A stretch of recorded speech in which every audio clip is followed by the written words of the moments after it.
All you'll need is a thin Phillips or flathead screwdriver.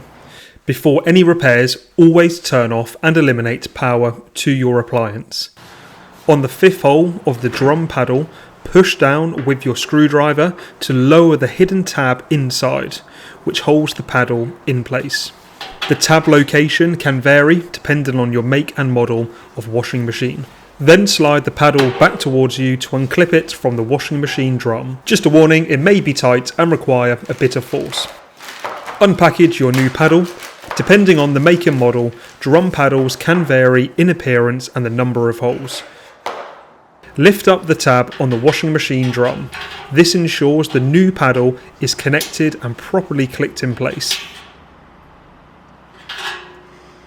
Make sure the paddle is attached the correct way around. On this make and model, the two pips should be facing towards you. The clips on the underside of the new paddle slot into the openings here on the washing machine drum. Once in place, push the paddle forward to clip it into the washing machine drum. And that's it, your new washing machine drum paddle is all set to go.